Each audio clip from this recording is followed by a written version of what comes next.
If you're new to this channel, I suggest you subscribe.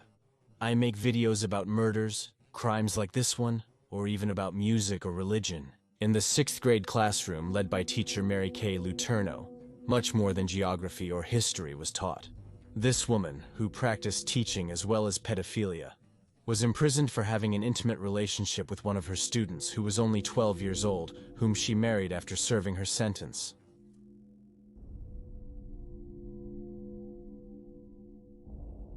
The year was '96. Classes had begun at the public school in the Highline district in the city of Des Moines, near Seattle.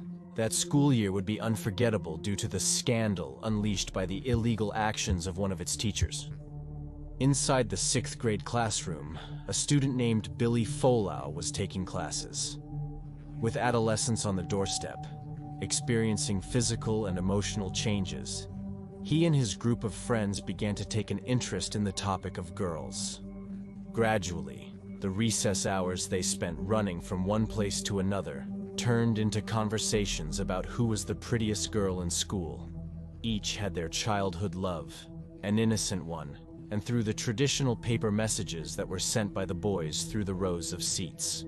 One morning, during the many talks about who liked whom, an innocent comment came out from Billy, boasting that he was attracted to a girl, referring to the teacher Mary Kay. His cousin, also a classmate, made fun of this claim.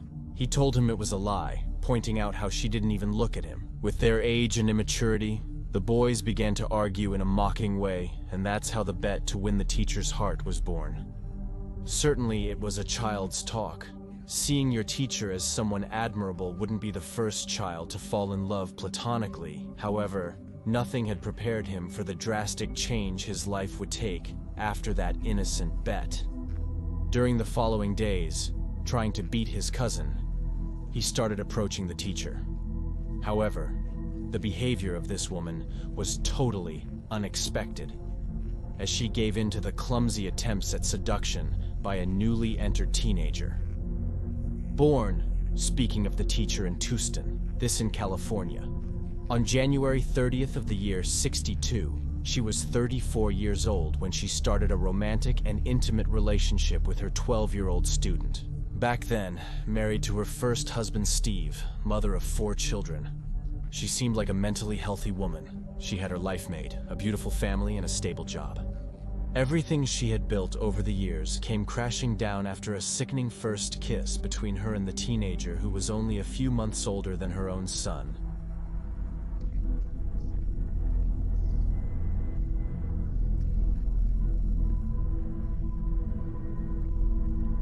Most of their encounters took place in Mary Kay's car. That place turned into a motel where so many instances of abuse disguised as true love took place.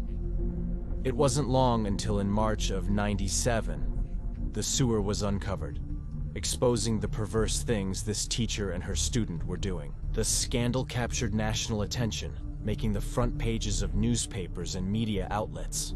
The fateful discovery was made by Steve, her husband, who, despite suspecting infidelity on the part of his spouse, never imagined it would involve a minor. But there were the damning pieces of evidence that condemned the teacher. Amid nausea and disgust, the man read perverse messages about love and the intimate activity his wife was involved in. Words written by Kay, demonstrating carnal desire and loving feelings towards a boy who could be, I repeat, her son. Dumbfounded, Steve reached out to a family member to share everything. It was a crime, and the situation was quickly reported both in the school district and to the authorities. It was the end of the teacher's life, and the beginning of one of the biggest scandals in the United States during the '90s. The woman was obviously arrested and brought to trial in '97, but it was already too late. She had completely ruined the life of the boy, who was not even 15 years old yet. As now, in addition to having been manipulated and abused, he was expecting to become a father. A little girl, the product of the sick relationship between two people aged 34 and 12, was born while waiting for her mother's sentence, which ended up being absolutely light on her part. Luterno agreed to plead guilty to second-degree child abuse, only on the advice of her lawyer, because in her mind and opinion, she had no idea what she was doing was wrong. In fact, for many years she maintained her ignorance about this crime. asserting that those who know her consider her incapable of doing something like this with malice and advantage. Thanks to her guilty plea, she was able to get a low sentence of only 6 months, of which she only served 3, and was released on the promise of not having contact with the minor for the rest of her life. But contrary to what was expected of her, it was not long before she resumed the meetings, turning that innocent bet into an endless torture.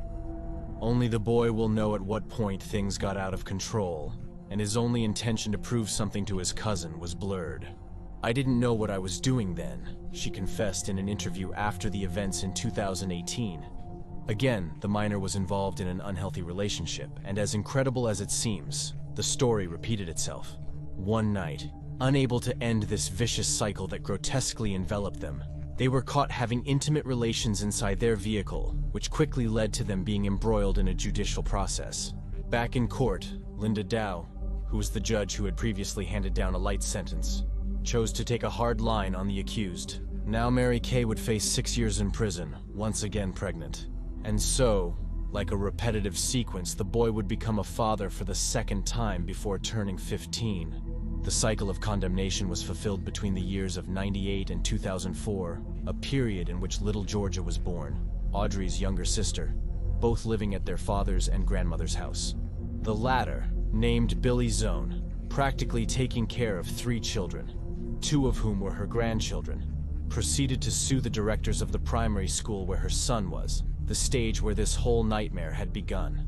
She accused them of not supervising the teachers properly, blaming them for the abuses that the minor had suffered in that stay where he was supposedly supposed to be safe under the care of the teachers.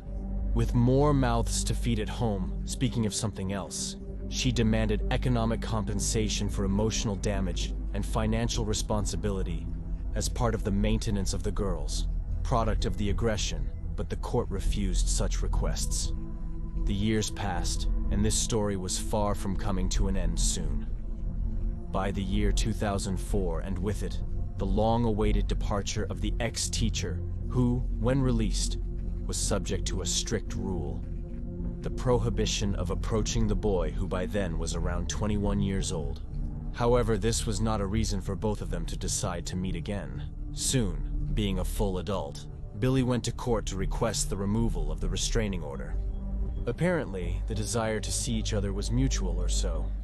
That was believed until now, as the real reason why he decided to look for the mother of his daughters was revealed later in an interview.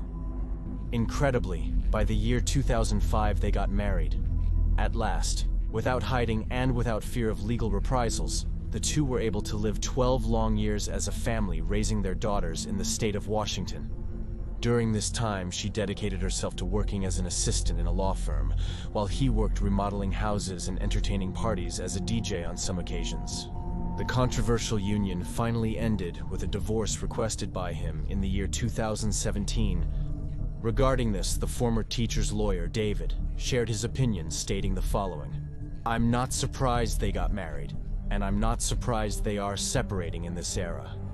This high-profile defender had spent more than 20 years in contact with the couple, both in the divorce process and in the legal matters that were unleashed against the woman.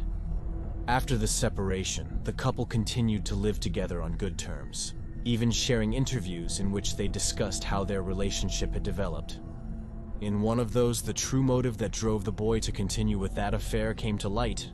Initially, the bet with his cousin that led him to get involved in a situation from which he could no longer get out, since when he realized it was too late because his first daughter was on the way. Being a boy raised in a dysfunctional family, with a father who married 5 times, and therefore had 17 brothers and sisters, he promised himself not to make the same mistakes. His wish was to give his little ones a life where their parents lived under the same roof, like a family in which he would have liked to grow up. "I did it for them," was the answer he gave when questioned about his decision to marry the woman who had abused him as a child. "I learned that regret is not good, and I do not regret after having my 2 daughters and everything I have lived. This is my journey through life, so I have to live it." However, to extract this confession from him, he had to be interviewed away from his ex-wife, who until that moment still showed manipulative attitudes. Billy was not able to be honest in front of her as the woman with a commanding attitude practically put words in his mouth during the joint interview process. "Who was looking for whom?" she asked, followed by a dominant look, almost challenging him to deny her statements. Up to this point in his life, he still didn't realize the magnitude of his actions and how he led a 12-year-old boy to radically change his life, skipping a fundamental stage for his development. Regularly, the former teacher's responses detonated in shades of defense, justifying herself and looking for absurd excuses, and even playing the victim.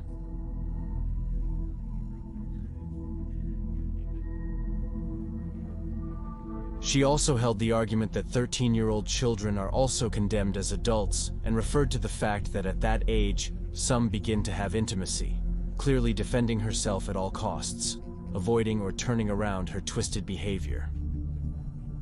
It took her until her deathbed at 58 to realize her mistake. On the other hand, and as an additional fact to the story, it is important to comment on some details that perhaps contributed to this dysfunctional relationship forming and lasting so many years. On her part, going back to the past to the year 73 at the age of 11 and being a sister of 8 more children of her parents, she had the misfortune of living a traumatic experience. One afternoon, she was in charge of one of her younger brothers, 3 years old, spending time enjoying the pool at the family home when, due to a distraction, the little one drowned. Even though it was declared an accident, the girl at the time blamed herself for his death, assuming responsibility, arguing that the infant was in her care. There is also the possibility that this traumatic event made a fatal click with the psychological traumas of the boy she allegedly fell in love with, both pathologies coming together culminating in an unhealthy love affair. However, this is just a theory.